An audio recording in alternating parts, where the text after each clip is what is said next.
स्वागत है एक नई वीडियो में। विषय लेकर आया हूँ लीलाधर जगुड़ी का जीवन परिचय। लीलाधर जगुड़ी आधुनिक साहित्य में, आधुनिक कविता के जो विभिन्न काव्य धाराएं चली उनमें उनकी पहचान नई कविता जो प्रयोगवाद के बाद में उत्तरार्ध कविता को प्रयोगवाद नई कविता आंदोलन जो चला, नई कविता के प्रमुख कवियों में गिने जाते हैं। और उसके बाद समकालीन हिंदी कविता के प्रमुख कवियों में लीलाधर जगुड़ी का नाम गिना जाता है और बड़े ही प्रसिद्ध साहित्यकार हैं आधुनिक काल के।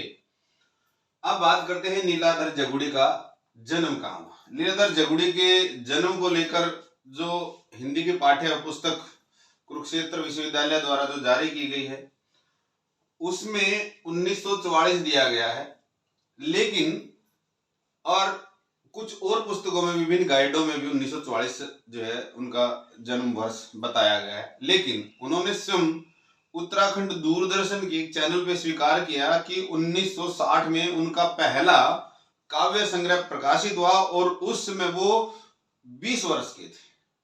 और अन्य बहुत सारे जो है उनके बारे में विकिपीडिया पे या अन्य पुस्तकों से जानकारी मिली है, तो उनका जो है ज्यादातर लोग स्वीकार करते हैं कि उनका जन्म 1940 में हुआ है।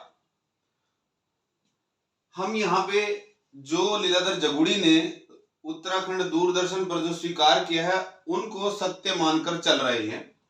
उनका जन्म 1 जुलाई 1940 को धंगड़ गांव पड़ता है, जिला टिहरी और क्षेत्र है गढ़वाल, उत्तराखंड में। पहले उत्तराखंड जो है उत्तर प्रदेश का ही भाग था, लेकिन बाद में उत्तराखंड राज्य बना।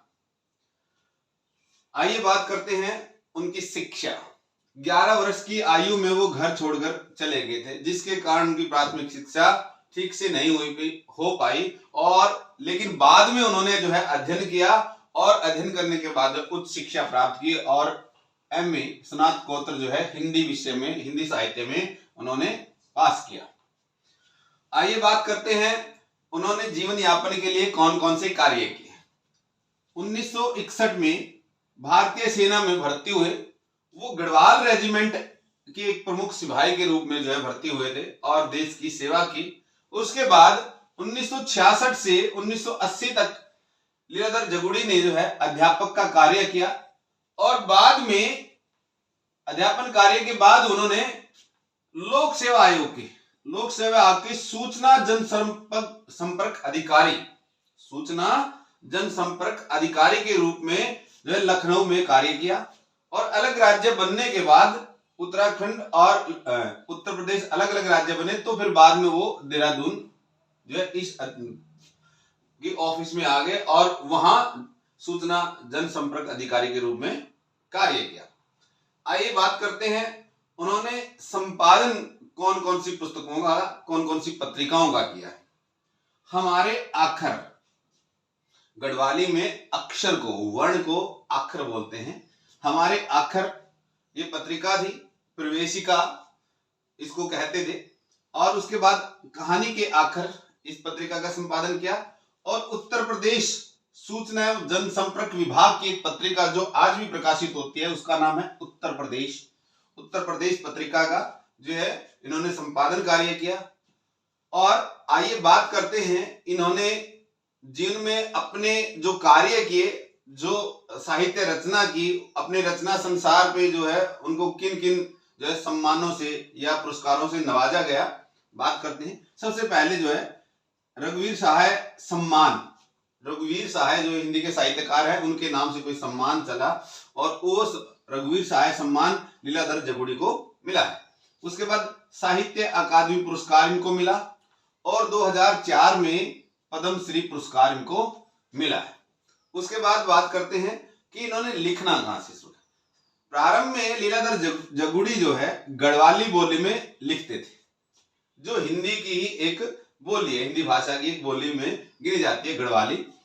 और बाद में जो है हिंदी में लिखना शुरू कर दिया। और 1960 में जो उन्होंने स्वयं स्वीकार किया था उत्तराखंड दूरदर्शन चैनल पे एक जो है साक्षात्कार में, तो वो बताते हैं कि 1960 में उनका पहला काव्य संग्रह जो है प्रकाशित हुआ था, जब वो 20 वर्ष के थे। आइए जानते हैं प्रमुख रचनाएं कौन कौन सी हैं। विशेषकर कवि के रूप में ये हमारे सामने हैं और कुछ पत्रिकाओं का, पुस्तकों का संपादन भी किया, जिनकी चर्चा हम ऊपर कराए। आइए बात करते हैं प्रमुख रचनाएं कौन कौन सी। शंखमुखी शिखरों पर, ये इनका काव्य संग्रह है। नाटक जारी है, बड़ा सुप्रसिद्ध जो है काव्य संग्रह है। इस यात्रा में अभी रात अभी भी मौजूद है, बची हुई पृथ्वी, घबराए हुए शब्द, भय भी शक्ति देता है, भय भी शक्ति देता है, अनुभव के आकाश में, ईश्वर की अध्यक्षता में, वह खबर का मुंह विज्ञापन से ढका है, आदि काव्य संग्रह है। काव्य संग्रह के नाम से ही प्रतीत होता है कि ये जो है वर्तमान परिवेश और वर्तमान व्यवस्था पर जुबान जो है, इनके शब्द जो है पैना दृष्टिकोण रखते हैं। आइए बात करते हैं इनके साहित्य की या काव्यगत विशेषताओं की। सबसे पहले लेते हैं वर्तमान परिवेश का वर्णन। जो परिवेश इन्होंने देखा, समकालीन कवि हैं, उसी परिवेश का वर्णन इन्होंने अपनी कविताओं में किया है।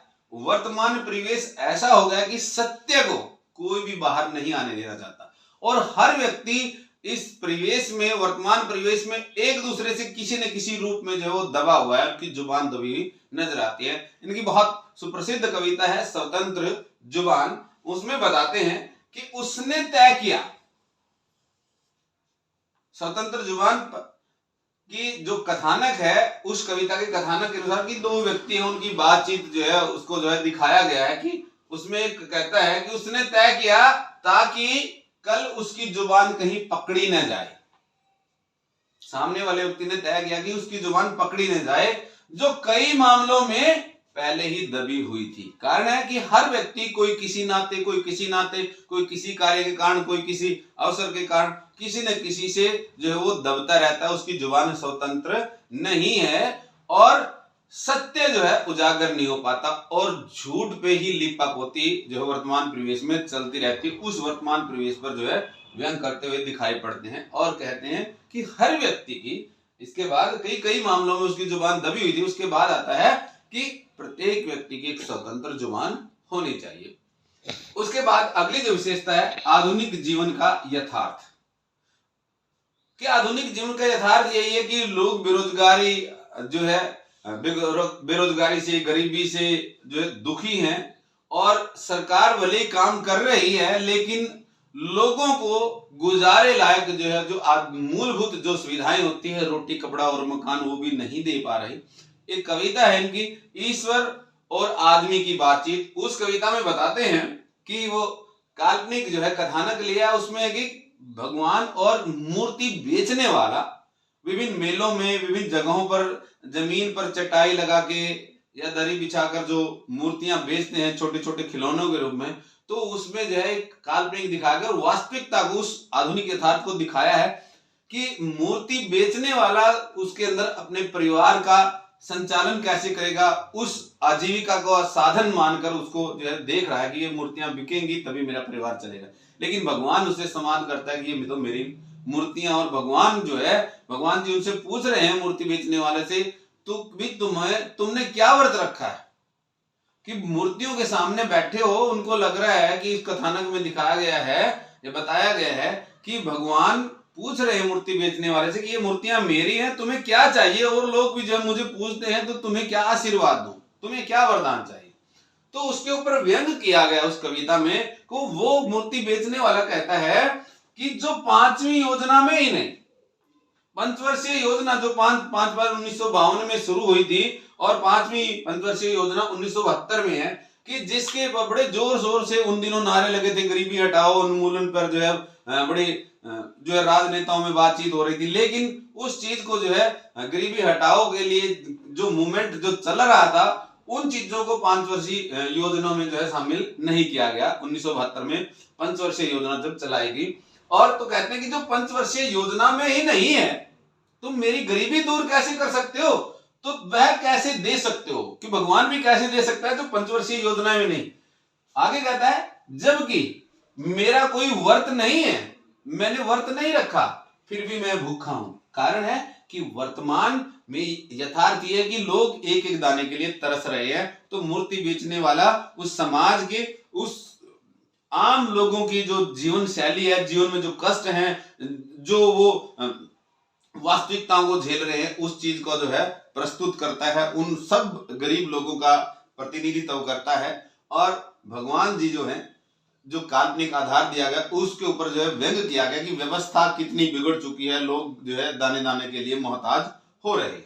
आइए बात करते हैं अगली विशेषता की, व्यंग्य का प्रयोग।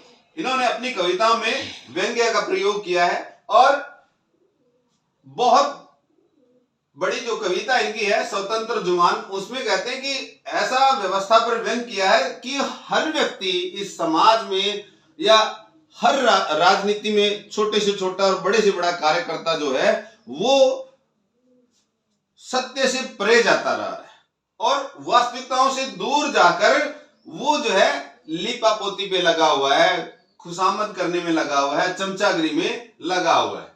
इसलिए तो स्वतंत्र जुबान कविता में कहते हैं कि यह सारी धुंध इस सारे धुएं को चाटना चाहता था, जैसे ताजे ब्याहे पशु अपने बच्चे को चाटते हैं उसे समर्थ बनाने के लिए। यानी कि वो लिप्पा पोती में लगे रहते हैं, हर व्यक्ति किसी न किसी की खुशामद कर रहा है, चमचागिरी कर रहा है। ये आज का जो है यथार्थ है और इस व्यवस्था पर, वर्तमान समाज के प्रचलन पर, वर्तमान समाज की जो है जो चाल है उसके ऊपर व्यंग किया है कि चाहे राजनीति में हो, चाहे अफसरशाही में हो या किसी भी विभाग में हो, हर जगह छोटा कर्मचारी बड़े कर्मचारी की, छोटा नेता बड़े नेता की खुशामद करने में लगा हुआ है और वो वैसे ही अपने को जो है वैसे ही चाट रहे होते हैं एक दूसरे को। मतलब चाटना शब्द यहाँ इस्तेमाल किया गया है कि खुशामद के लिए, चमचागिरी कर, यानी कि वो चमचागिरी कर रहे हैं अपने से बड़े कर्मचारी की, अपने से बड़े अधिकारी की, जिससे कि जो है बहुत सारे कार्यों में व्यवधान पैदा होते हैं और सही तरीके से कोई भी कार्य नहीं हो पा रहा है। आगे चलते हैं अगली विशेषता की, प्रगतिवादी दृष्टिकोण।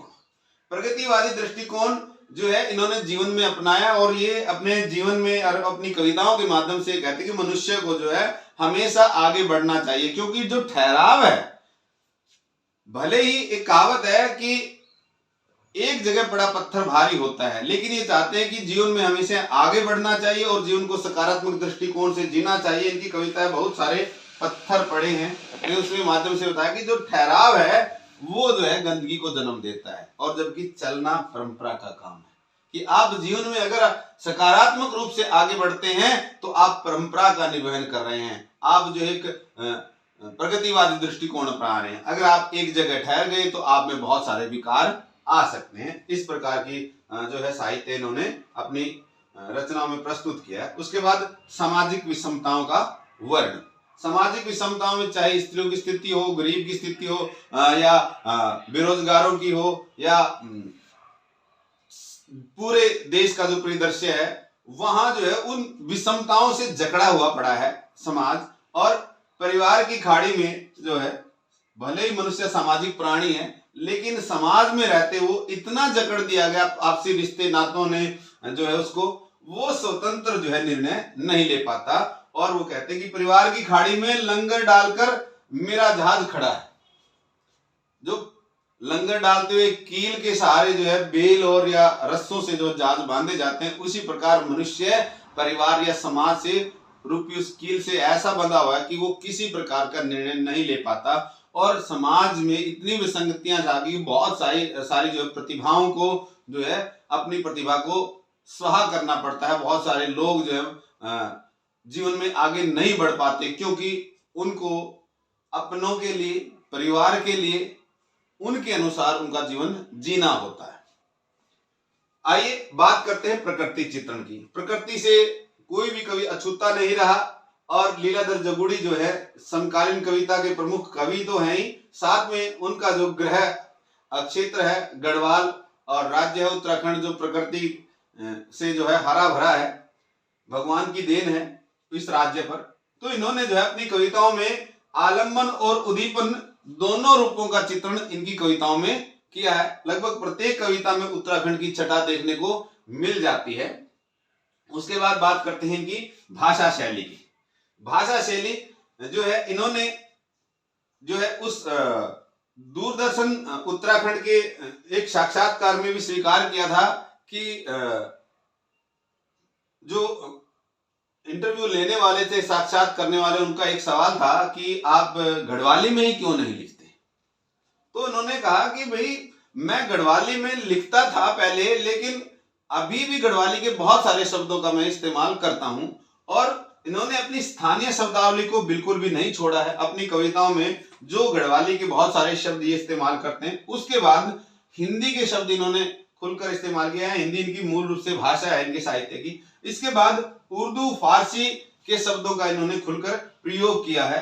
और इनकी भाषा भावानुकूल है और बिल्कुल शांत, यानी कि एक तरह से शालीनता से चलती है और चित्रात्मक रूप हमें दिखाई पड़ता है इनकी भाषा में। और इन्होंने बहुत सारे मुहावरे और लोकोक्तियों का प्रयोग अपनी कविताओं में किया है। और अपनी भाषा के माध्यम से ये जो है चुटकियां लेते हैं, चुटकिलापन इनकी भाषा में दिखाई पड़ता है। ये इनकी भाषा का प्रमुख जो है गुण है। और इन्होंने मुक्त छंद का प्रयोग अपनी कविताओं में किया है। काव्य का मुक्तक रूप जो है अधिक देखने को मिलता है। कहीं कहीं प्रबंधात्मकता को भी इन्होंने स्वीकारा है, लेकिन अधिकतर जो है इनकी कविताओं में काव्य का मुक्तक रूप दिखाई पड़ता है। उम्मीद करता हूं कि लीलाधर जगुड़ी के जीवन परिचय पर ये छोटा सा व्याख्यान आप बच्चों के या विद्यार्थियों के बहुत सारे जो सवाल होंगे लीलाधर जगुड़ी के जीवन से, उनके साहित्य से या उनकी रचना संसार से जुड़े हुए होंगे, उन सभी छोटे छोटे सवालों का हल इस व्याख्यान से आपको मिलेगा। धन्यवाद।